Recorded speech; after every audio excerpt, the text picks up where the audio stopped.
Because as the big view fully flowers, what reveals itself ultimately is, I always have a difficulty when I speak about it because the words are so limiting. I would just call it the all. What the big view shows is the all, that everything and everybody is but an expression of something that's universal, the all. Right?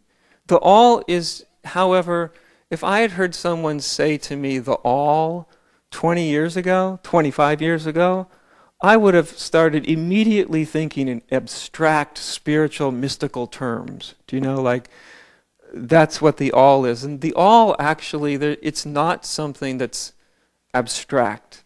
It's not even mystical. It's actually the most evident reality that we simply have become used to dividing life up into bits. And we started that very young. The first thing we all learned to divide into bits was you. You were the first thing you separated out from everything else in the universe. And you did it with your name. When you understood that your name applied to the confines of your skin and bones, you did something that you did the impossible. You separated yourself out from the whole universe. You could throw in God just for good measure as well. Do you know?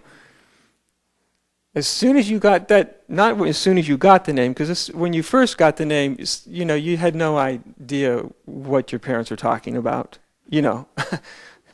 And eventually you simply responded, but you still didn't know what the name meant. A 6-month-old infant will respond to the name because they know it usually means something, they're going to get fed or they're going to whatever. But still, there's no identification with that name. But as you get older, by the time you're somewhere between year and a half and 2.5 years old, all of a sudden the name means the person I look and see in the mirror. That's me. And what feels empowering, what initially comes off as very empowering,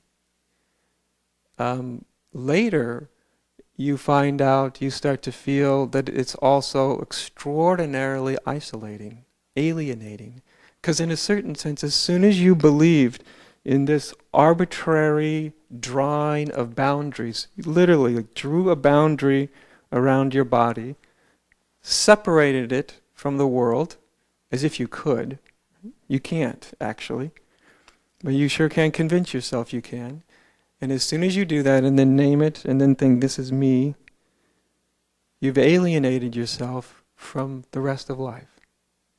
You've alienated yourself from every person you meet. And then, of course, you will seek to become close again because the alienation doesn't feel good.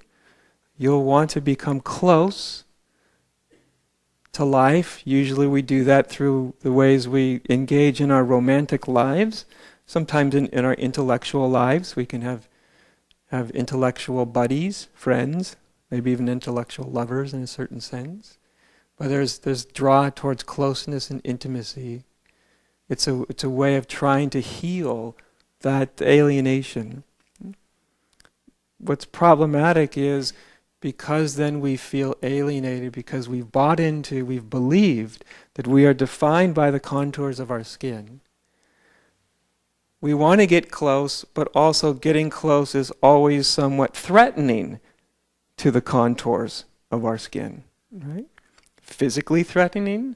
If not physically, then emotionally threatening, psychologically. Everything has a potential to hurt. Potential. So you want to be close, but you want to be defended. That's the human predicament.